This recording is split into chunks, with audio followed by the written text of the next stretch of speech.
Hi, everybody, and thank you once again for joining us. I'm Sherry Pettipass, and with me, as always, is the founder and director of the Help Save Foundation, Jennifer Blum. Welcome to week number 9 of our Facebook Live podcast on domestic violence. We've decided, for a variety of reasons, to post our videos bi-weekly versus weekly. And with that being said, even though we still have some topics that we would like to cover, we still want to open this up to all of you who may have questions or topics that you would like to see discussed. You may comment under our videos, or you can send us a Facebook message, and we will be more than happy to respond. And before we get started, we just want to remind everyone of some very important emergency numbers and other contact information for resources. So the National Domestic Violence Hotline number is 1-800-799-7233, or you can text HOME to 741-741. And of course, in case of emergency, please dial 911. In addition, you can reach out to both of us through the Help Save Foundation. And that website is www.thehelpsavefoundation.org. This week, we're going to shift our focus to the workplace, and Jen is actually going to get us started. Jen? Hey everybody, happy Saturday. So with more and more of us getting back to going into the physical workplace, we really wanted to talk a little bit about what happens with domestic violence when it comes into the workplace and what you can do or suggest to your HR departments. The seriousness of domestic violence and the impact that it has on the workplace really needs attention from everybody, not just the person that's dealing with the domestic violence and not just our HR departments, but the employers, managers, and again, our HR departments are certainly any security that happens to be present on the site. When we enter work, so many of us don't realize we just walked through the doors or have taken an elevator with someone that is or has experienced domestic violence, and yet it's happening every single day in most of our workplaces. To shed some light, 1 in every 4 women and 1 in every 10 men will experience or has experienced domestic violence in their lifetime. The number, unfortunately, continues to climb and is estimated by the CDC that 1.3 million women are victims of physical assault by an intimate partner. How does this relate to our workplaces? Well, the Department of Labor reports that victims of domestic violence lose nearly 8 million days of paid work per year. That's a loss of $1.8 billion in productivity for employees. So if you think that this doesn't affect you or your workplace as a business owner, it absolutely does. Because these men and women have to take time out of work in which your level of productivity is gone. A lot of times there is not enough time accumulated for them, so they're also not getting paid for that time, which puts even more of a financial burden on them, as if the burden that they're facing isn't enough. With all of this, it is surprising that only 65% of companies do not have a formal workplace domestic violence prevention policy. And few businesses at all even offer any training whatsoever to their employees, managers, or HR departments. It's kind of crazy considering the number of people we come in contact through or at work that are experiencing domestic violence, but that's the reality and those are the numbers. And that's why we're bringing attention to this today, because we would like to see more companies, more businesses, more people that are in charge of HR really take the reins here and work a little bit more towards helping their employees and people that are in the workplace. We really need to work on this issue so that people will feel more comfortable going to the human resources departments so they can work with the victim. Because if you're going into work and you're suffering and you're dealing with a lot of outside and things that are happening on the outside, and you're bringing that into work and you're not able to work to your full capacity, and your HR departments do not understand, or your people that you're working with do not understand that it really has nothing to do with your work ethic. It has to do with the things that are happening on the outside of work that you're bringing into work. That becomes a problem because they're not realizing that you're in a violent situation. And being in a violent situation, you can't get out. And so you're constantly thinking of things that need to be done. And unfortunately, again, it carries into the workplace. But when that happens, it has nothing to do with how smart you are or your productivity or the fact that you can't do your job. You can do your job. You've done your job for years, months, whatever it may be. It's just at that time, you're unable to do your job because other things are going on in your life, domestic wise, fear wise, safety wise, your children, that you're not able to go into work and do your work. So we don't want, we want more to be put in place to help protect the victims of domestic violence, because it's not that they can't do their work. It's that the fear that they have going into work every day is something that most people don't understand. Can I just say one thing, Jen, if I may? Yeah. And I just wanted to add on top of that, and some of the previous videos that we've done, we've mentioned the fact that some of the things that stop people from going into work, you know, again, are their abuser taking their car keys and doing things that prevent them from actually showing up. So when Jen was mentioning that there's a lot of work missed, and again, how that affects the bottom line for a lot of employers, excuse me, this is all a part of that. And so the training piece that Jen is talking about, or is going to talk about, excuse me, really does refer to the fact that, again, it's just having this information and having a better understanding and support system in place. Because again, the things that we've talked about in these previous videos, it all does tie in together, that the things that are going on at home, you know, again, yes, they're carrying over, and I know that's exactly what that Jen's just saying, but those are the things that, you know, if you were just remember back, you know, taking car keys, taking, you know, not allowing someone to have money, you know, so you can't put gas in your car, just things like that. So all of these things really are so interrelated that, you know, sometimes we think what's going on at home is home and what's going on, you know, at work is work. And it's so not like that. It really is interrelated. And again, it's not just it's not even just coming to work feeling certain things and how that's affecting your day to day. It's literally that, again, somebody's not even allowing you to take your car keys and go to work, and how that's affecting that, and how many excuses can you possibly be coming up with, and how, as an employer, how many excuses, again, you know, can you legitimately put up with if you don't know what's going on and you have no understanding of any of this. You know, there are times when you'll be like, well, that's enough. Like, I can't keep allowing you to make excuses for the days that you're missing at work. And so again, with more understanding, you know, there might be, again, more support and understanding that it's not, again, just somebody saying I'm not coming in, because the person may actually confide in you, may actually talk to you. And I didn't mean to just take that part over, because I know we're going to talk more about that, but that just popped in my head when I was thinking about all of the things that affect you at work, to when we talked about the keys and all of those things that happen at home, and how obviously an employee wouldn't understand that or know that, you know. Right. And the same thing with like workplace harassment. And I don't mean within the workplace, but, you know, I work with a lot of women who have said they've lost their jobs because their abuser calls consistently, because they're very disruptive, because they show up at work, because, you know, some of them that work in a retail industry, you know, they look across from them and there's their abuser, and they just sit there and they watch them. And if our HR departments and these employers don't understand what's happening to these women, then they're just saying, like, you know, tell them to leave. Well, you can't tell them to leave, because if you tell them to leave, it's going to be worse. Or people waiting outside in the parking lot for you and watching who you're dealing with. I've had bartenders who have come to me who have said, you know, their abuser has literally sat at the bar all night and threatened other patrons that were at the bar for talking to them. Now, those are all things that they can't help. They can't do anything about that. I mean, you go and call the cops and the police come and take that person away or take them out. That you have to go home with that person. And more so, go home with that person. You have to drive alone to get to home, and God only knows what will happen to you from point A to point B. So honestly, like, back to, like, we truly have to stop dismissing these issues by thinking that they're family matters or something for the law to take care of. I mean, of course they are. Of course, that's true. I mean, it's absolutely true. However, every employer should have a policy that addresses the issues of domestic violence, because they are in the workplace. People are dealing with this on a day-to-day basis. And it's important because having a policy in place, it makes the employee feel safe. It makes them aware that there is an impact on domestic violence in the workplace, and that this is a safe place where training and resources are available, not only for themselves, but the other people that they work with and their managers and people above them. We're always looking for a safe space, right? Because our home is typically where the nightmare begins and ends every single day. For a lot of victims, survivors, going to work is the safest place they could possibly be.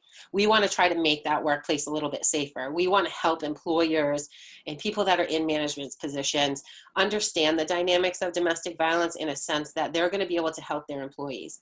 That is only going to help them in the long run. They're going to maintain their relationship with employees. They're going to be able to maintain them being there. I mean, no one wants to lose their job. No one wants to be in a financially terrible situation. However, so many of these women are, because they do lose their jobs because of things that are happening, whether it's at the employment or outside of the employment, that no one else understands because they don't feel comfortable and they don't feel safe enough to go and talk to anybody. We're not asking that anyone in the workplace take on the role that should be done by someone professionally trained to help. We would just like more supervisors and managers to have some kind of training on the impact it has in the workplace, because again, it does. Trainings, honestly, they should be there. They should be mandatory trainings. You know, if you set a training up and you don't make it mandatory, then there's going to be some people that are going to say, well, this doesn't affect me, so I don't need to be here. Or you're going to have some people that are involved in domestic violence that are going to feel shy or nervous and think, well, if I show up, they're going to think there's something wrong. They're going to know there's something wrong. So the biggest key element to that is making it mandatory for everyone. It should be provided to supervisors, to managers, anyone that's going to be able to recognize and be able to respond to the signs of domestic violence. Of course, managers are not in a position to talk to employees about it unless the employee comes to them first. And we understand that, and I completely get that. We don't want anyone to go against HIPAA laws, but it's important for the issue to not be shrugged off and for the supervisors and managers to know how to react when an employee does come to them. That is a make or break situation, right? If you don't have managers and HR departments that are trained in how to handle and manage someone that is going through domestic violence, you may have them running out the door, realizing that there's no hope for them even at work. We want them to feel like that's a safe place, because again, for so many people, that is their only safe place. Mm-hmm. Training should include issues on privacy and confidentiality, because again, that is very important. Like, as a victim myself, when I came forward and I was ready to talk about it, that was my time. Prior to that, if I had gone, which I wasn't allowed to have jobs, okay? My abuser didn't allow that. I was only allowed to work for him, and that's it. But outside of that, right, when I did formally get a job and I was going through court systems and being in hiding and all of that stuff, my employers always knew what was happening. I was always very upfront about that, because I needed them to understand that if I had to take off tomorrow, it wasn't because I hated my job. It's not because I didn't want to come back to a job. It's because for the safety of myself and my family, I had to get out. Now, obviously that isn't my situation today, but back 10 years ago, that was very much my situation.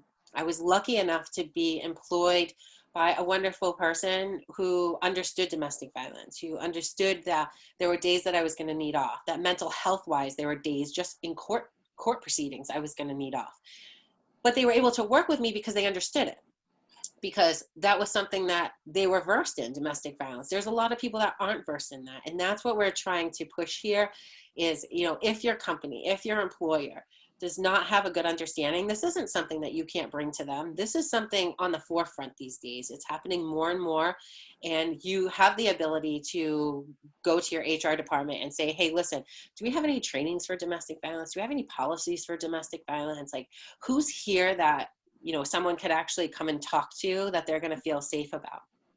It's important to understand that even though intentions may be good, like, you have to be very, very careful in how you approach a domestic violence victim. You have to be sure that the victim knows every step that is going to take place for him or her to be safe. So for instance, this is a big deal. A lot of employers, so you can get like restraining orders against the business, right? I remember years ago when I went for my restraining order, it was for my house, it was for my child's school, it was for my employer. I got that myself though, right? So a lot of employers, when they hear of situations like this, you know, they're kind, they have a heart, they want to really be able to help their employee. And they do things like they go to the courts and they get restraining orders without that person knowing. And so that creates a huge problem. So you want to be on the same wavelength. You want to make sure that whatever you intend on doing, you've run it past that person. You've run it past the victim, Yes. because if you haven't, and you just go ahead and take these measures and these steps on your own, thinking you're doing a great thing, which you are, don't get me wrong. It's not that you're not doing a great thing. And I, as a victim, would appreciate so much the fact that people were looking out for me, but it's not always it wasn't always in my best interest. And it's not always going to be in some of the victims' best interest, because you have to consider the fact that some of them still have to go home Yes. to their abuser. So now, if that abuser knows that they're not allowed at the workplace because they're served with a restraining order that you didn't necessarily talk to them about or approve of, they're going home to somebody who just got served with a restraining order. How do you think their night's going to be? It's not going to be peaches and flowers. It's Right. going to be horrendous, because, and you didn't even know. So now Right. you're sidetracked because you're walking into a war zone that you didn't Yep. even realize. Right. So again, as good as intentions as you may have, and we're so grateful for all the people that help and reach out and really want to protect us, you got to make sure that you're talking to the victim so they know step by step what you're trying to do. This way they can approve or disapprove of it, because you don't understand their life at home. You don't understand what it's like when they punch out at 5 o'clock or whatever clock it is, and they go home. You don't get that part. So we want to make sure that everybody within the workplace understands what the guidelines are and what they should and shouldn't be doing to be able to help. And just keeping in mind that doing that, again, the intent is there, but remember that two things also just happened. You again took control away from the victim about another, so again, another situation that they didn't have control over, regardless of the intent. And also, there's a good chance that you're not going to see that employee again. So they have now gone home to a situation that is extremely unsafe. And they're probably not going to be allowed to go back to that workplace because that person was just served with a restraining order. So again, just things to keep in mind, that that intent is a great thing, but communication really has to be more important. It does. It absolutely does. And I've seen it happen. I've seen it happen several times where, police have been called to an establishment, and because of phone calls, threatening phone calls, harassing phone calls, and police are called into that establishment that, it wasn't approved of that person. And yeah, she never went back to work again. And that was it. It was never going to happen. It took someone like me to call the employer and say, this is why she's not coming back to work. She's not in a safe place. Mm-hmm. And it truly is very important. The communication part is the absolute most important part, because in order to be successful in what we're trying to help everybody with this podcast, you need to make sure that your employees feel safe coming to you. The confidentiality part is there, and that you're never going to do anything that they don't understand or want to happen. Mm-hmm. Everything happens in a timely manner. We all want to make sure that everyone's protected, but sometimes I don't want to use a chain of command, but like for myself, I remember I had a strategy of how I was going to get things done, how I was going to exit. And I couldn't deviate from that strategy, because if I did, then I was putting myself at risk. So you want to make sure that the victim, the survivor, is very comfortable in every step that you're taking to help them. Otherwise, their plan may be completely screwed up from that point on. And now, you're never going to see them again. You're not going to know how they are. And you're never going to have any communication from that point forward. So now you've just created a whole other situation of worry, because you're half responsible for the fact that that person is no longer around or talking to you. Absolutely. Yep. So I just want to make sure that. Yeah, I know you have some stuff to talk about, so go for it. No, that's okay. I'm good. Because I kept interjecting, so that's my. No, I like that. All right. So this actually brings us to EAPs, or employee assistance programs, and how they kind of factor into why training and policies are so important, and how all of that affects the use of EAPs at different workplaces, and why people will and won't use them when they're unsure of what they're dealing with as far as their HR department, their supervisors and managers. So EAPs are services and resources offered at no charge to the employee, either on or off site. Today, about 77% of all companies offer EAPs to their employees. But many employees won't reach out to their EAP if they feel that their HR department, as I said, or supervisors are not trustworthy or supportive members of the administrative team. And it goes back to what Jen was just saying, that if you don't think that there's proper training, and you don't feel that things will be that they feel that if you don't feel that your personal issues are not going to be kept confidential, it's very difficult to feel that that you want to reach out to anybody and let them know, especially something that possibly this is the first person that you've ever reached out to about something that you have been going through, possibly for years. And so to even take that first step, it takes so much to do that. And so to be worried that your information is going to be, is going to be disseminated to other people, that is a huge fear. And so when you know that there's actually training and when you know there's actually policies in place, what that tells you is this is actually important here at this company. And that says a lot. So there are different types of EAPs. There's self-referral EAPs, which means that it absolutely ensures full confidentiality. So basically the employee is reaching out to the EAP. And then there's also where the HR department reaches out instead on your behalf. And essentially it's up to the employee to find out what kind of EAP you have within your workplace.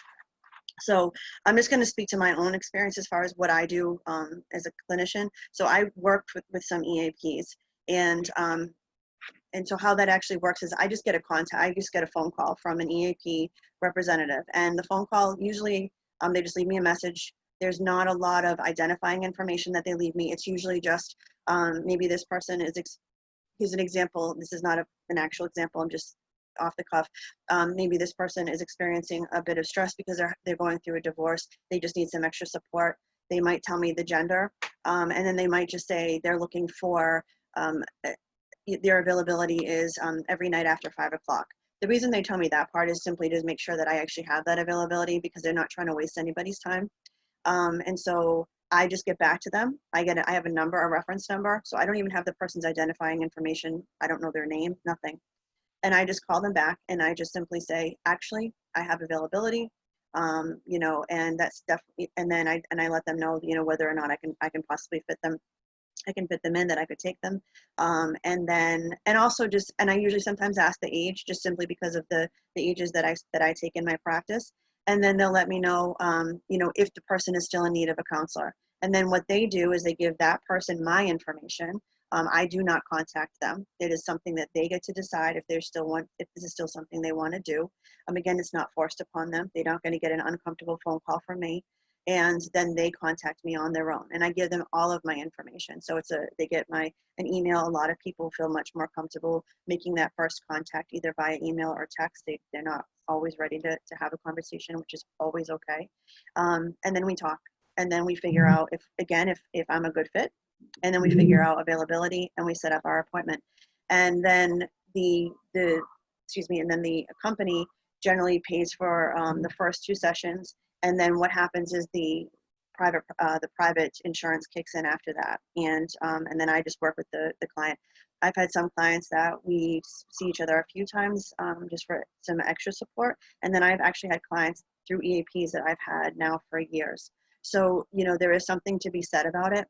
And I do really, I feel bad for people who, I do know of it just because one of my research projects was all about EAPs actually when I was getting my master's, and it was through a police department, and I know that people had a real bad opinion about it, and I can understand why. And part of it was because it was on site, and people were very nervous that others, their supervisors, were going to know, that they were being referred, and all this stigma about mental health, and which is all unfortunate. And I'm not going to go down that road right now, but there is a lot to be said about them, because sometimes it's just a bridge. I see it as, you have this one person that makes a phone call on your behalf, and then that's it, and that's all they do, and then we make the contact, and we start seeing each other. So you can have on-site counseling options that, again, if you know that your company is taking this seriously, because there's policies in place, because there's trainings in place, then your employees are going to feel much more comfortable with whatever is offered, on-site, off-site, it doesn't matter. And they should feel that way.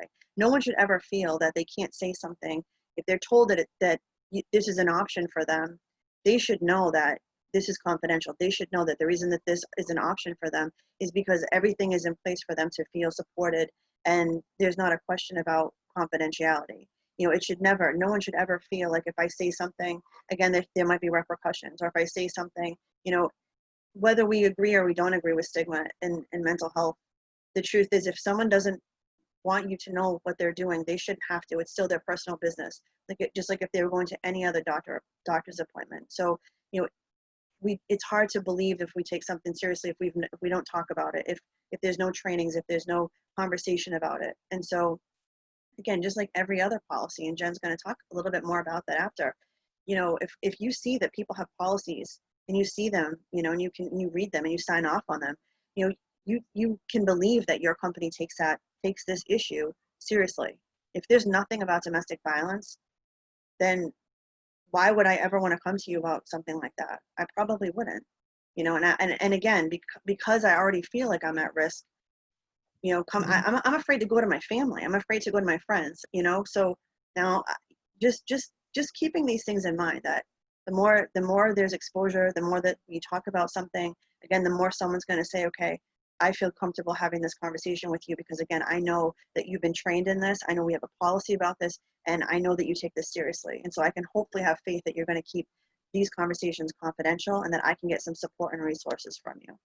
Yeah, and to interject, you know, for some women, some men, work again is that's their safe zone. So the Mm-hmm. confidentiality part is so huge when it comes to domestic violence because it's not just a rumor mill that's going around work. It's not just Sally talking to Joe and you know they're discussing everybody's life. No, these are serious matters. These are life and death sometimes matters. And so the confidentiality part is extremely important. The fact that if you have to sign a policy stating that if a fellow employee comes to you and talks to you, you Mm-hmm. have to keep that confidential. You're going to get a lot more people that are going to be able to help each other within the workplace, that are going to understand. If I were to go into a workplace that didn't have a policy like that, I might be a little bit reluctant to talk to someone I work with because they don't understand that it's supposed to just stay between the two of us, that they're not allowed to go talk to the person in the next cubicle in the next room about exactly what I just told them. And again, because domestic violence truly in so many circumstances is a life or death situation. And I don't think there's enough emphasis on that or that people understand that enough. I know from my own experience, it was truly a life or death experience for years. And so knowing that there's things in place that are there to protect me, that if I went to talk to somebody, I knew they couldn't say anything about it, I would be far more likely to talk to somebody than my own family members, like you just said, because, you know, hopefully the help is going to be there. Hopefully because there's trainings and because there's policies, like someone's going to be able to get you that help without that stigma being placed on you. And you're right about mental health stigma. And I think that one of our next pieces is definitely going to be on PTSD and the effects that it has, because we haven't done anything on that. And mental health wise, it's so important for people to understand different triggers and different things that happen in those situations. But it's really important for the confidentiality part to be emphasized because we have a hard time talking to people to begin with, never mind someone that could very well spread our information all over the place. If every employee has to sign a paper that says, hey, listen, if someone comes to you with a domestic violence related issue, you know, these are the protocols we take. This is what we do. This is the training we have already set up for you guys. I think that more people will feel comfortable within their safe zone being able to talk about things, therefore helping them once they go back home either formulate a plan or be able to do something to get out of their situation. If an employee is going to work and all they're thinking about is what just happened to them the night before, which again could have been a life or death situation, we've just taken their safe zone away from them. Mm-hmm. Absolutely. Yep.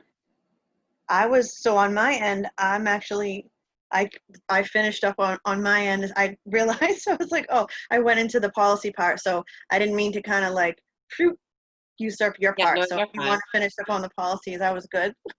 Yeah, so I mean, again, policies are important for every company. There's a lot out there today to research to be able to look in different policies that you can adapt into your policy. Really adopting one for your company is extremely important. It's something that should be done with your legal team if you have one. If you don't, then you can seek a legal team. But I mean, for anybody that has any policies in place, you probably have a legal team that's helped you with that. It's important for everyone to be protected. The employer, the employee, the managers, the HR department. We really want to make sure that everyone is protected in this, that no one is going above and beyond their limitations, because we don't obviously want anyone to get into trouble or have any conflict and put their own lives at risk, quite frankly. We want to make sure that everything is legally right. That's really the basis of it. And some things that the policy should include is, obviously some, well, maybe not so obviously, but some facts about domestic violence. It's also known as interpartner violence, and it should also address a leave of absence for domestic violence victims, non-discrimination laws, and workplace restraining orders. You want to make sure that the company has active workplace violence safeguards in place. Now, why this is important, right? Non-discrimination laws. You might think that that's not going to happen, right? Like that wouldn't even be a part. We're not talking about race. We're not talking about gender. We're talking about domestic violence. But non-discrimination, we fall into that category because we're high-risk kind of people. So that being said, like an employer might not want me or might not want somebody else if they know information about them, if they know background, because they don't want those problems at their work. So we need to create policies that are going to address that so that people understand that if you have those problems at home, you're not going to be discriminated against. You're not going to be fired. The absence of work. We have different leave acts in effect, which are awesome. A lot of people don't disclose domestic violence, and so their leave of absence, for instance, there's a bad night at home. Somebody now has a black eye. You're going to go to work with that black eye? Probably not. You're going to need to take a leave of absence. If you don't have a policy, if your company doesn't understand domestic violence, what is your leave of absence going to do? They're not going to understand. You're going to have to make up some fake thing as to what happened to you and why you need to take that leave. You shouldn't have to do that. You should be able to go to your HR department. You should be able to go to your employer and say, listen, these are the problems I'm having at home. I need to take a leave of absence. It's in my best interest. It's in your best interest. So those are all things that really should be included in a policy to be able to protect not only the employer, but the employees at the same time. Or could you imagine, I don't mean to cut you off, but that you get to actually say, listen, like you have a safety plan in place, and part of that safety plan is that you have a place to go. Like you have obviously a safe place to go. But that's not something that can always happen, within a night. So what if you need a few days? What if you need time to pack things, to move, to do whatever you need to do? Imagine if your employer actually had at least one person within your HR department or your supervisor or manager had some kind of knowledge, training, understanding about this, and you could say to them, this is what's going on, and I'm going to wherever you're going, and I'm doing that for a few days, and for whatever reason that needs to happen. This person has been arrested, whatever it is, but imagine that that's what gets to happen. So then you can still continue working there. You can take a leave of absence. You can maintain your safety, the safety of your family. If you have children, and you have to, because there's things that you need to obviously put in place. Imagine you could do that without fear on top of the fear you already have, but fear of also losing your job. So you already have, so now you actually can have a conversation and say, okay, so now I'm putting in for this leave of absence, and this is the specific reason. And there is a policy for that, and it is covered, and it's okay, and they understand what's going on. And so when everything is sort of more, if you will, calm down, then you can return to work, again, when things are safe or whatever's happening, because again, how many times, Jen has talked about that there have been different times that things have happened, and whether it be, when Brian's was on the run, like her family was in a situation, and I'm not trying to speak for you, but I'm just saying that they didn't know what was going on. They didn't know where he was. So everything is sort of like, everyone's uprooted. Their whole life is uprooted, and things are not calm. And so if people don't know what's going on, and they don't need to know all the details, but again, imagine no one knows what's happening, and now you're in a situation that you can't be where you are. Like, you can't be at work. It's not safe for you. It's not safe for your children. It's not safe for anybody, but nobody has any understanding of what's happening. So just, again, like, these things are happening every single day. So just knowing that you have people that, again, even one person that you can speak to, and one policy with an understanding that if something happens and you need to, again, either relocate, or like Jen said, if something happens that there is an injury and you need to take a few days off, you are in the hospital, whatever, that there's an understanding that that's a policy that covers that for you. You know, again, without judgment, you know, because again, part of this too is, yeah, there are going to be times when someone is going to be injured, and it's not our role, anybody's role, to say, well, then why are you going back? Again, I just want to be clear on that again, because I still hear those things. So again, that's not the purpose of this conversation. It's not the purpose of the policies to put judgment in there. The policies are there to be supportive. Yeah, and we want everyone to be supportive, and we want people to be supported. Yes. And so, you know, the basis really is that, you know, we'll end today by saying, if you guys have any questions or concerns, or would like to know how you can go to your HR departments or different policies that can be put into place, I mean, we can help you with that. We can guide you with that. It is very important to have those safeguards in place, though. It's important for people that work security in most of these buildings to understand, so that someone's watching you. There are so many different things that can make your workplace a safer place for you to feel, and we just need to implement them. And so many companies, I mean, 65% of the companies in the United States don't have things like that. That's kind of crazy to me, because we have discrimination policies and we have, you know, all of that, but we don't have anything for domestic violence. And yet it's one of the leading killers in this country for both men and women, and yet we don't have anything like that set up. So we're going to end today, but please, anyone has any questions about policies or how they can bring this to their HR department, or if you work for an HR department and you're a manager and you want to know like how you can start implementing these things, please understand how important it is. And please understand that it's a simple policy. It's not going to financially cost the company much, but in turn could actually help so many people that it's going to be very, very beneficial to everybody that works in that company. And again, on to what you said, like coming from someone who has experience having to get up and take my family and have had to work. I mean, let's face it, I'm a single parent. I have 2 children, and I can't not work, right? Because where the heck am I going to be if I don't? But I'm lucky enough to work for a company that, and I have a boss that I can say, hey, listen, this is what's happening to me right now. If it were to happen, which right now, you know, everything's great, but God only knows. I feel comfortable. I feel confident that I could go to my boss and say, hey, listen, this is the time off I need. Hey, listen, this is what's happening. And it was proven a couple of years ago, last year, with the whole like on the run thing, you know, people were checking up on me. People were making sure that I was okay. Do you know how that made me feel as a person?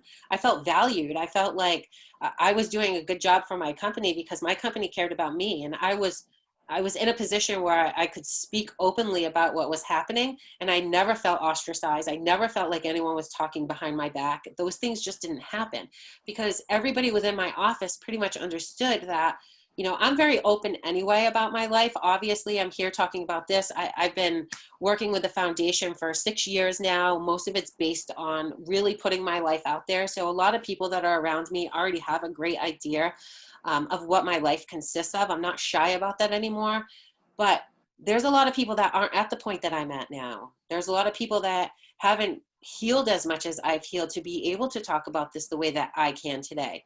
And knowing that I had the support from my employer, knowing that I had the support from my coworkers, that was invaluable to me. Like I had people that checked on me to make sure I was okay when I wasn't even in the same state because I couldn't be. But I still had people. I was able to continue to do my job because I knew I had the support from my job.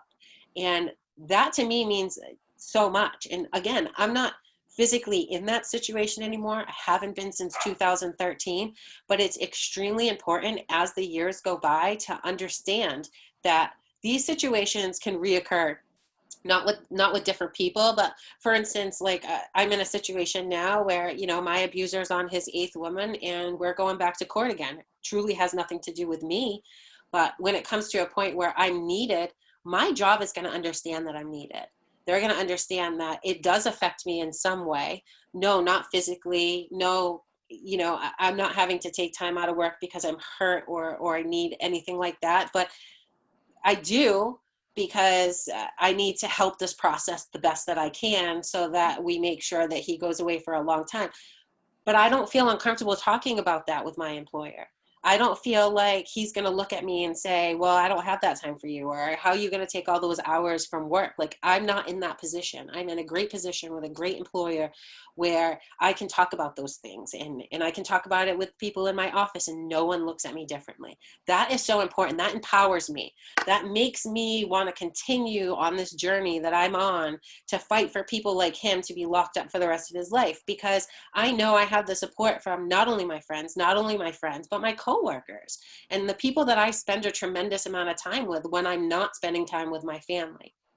So again, you guys have any questions, any concerns, any advice that you want to give to other people, Mhm. comment and let us know and ask us questions, because we're here to help. And we would love to see more than 65% of people not doing that. We would love to see more people doing it. We want to see 65% of companies actually have policies, and a lesser amount, you know, kind of trying to catch up. I definitely don't want to see statistics where, you know, more than half of the companies that run this country don't have anything in place for their employees that might be experiencing something that is on the rise and has been on the rise for many years, and unfortunately is probably going to continue to be on the rise.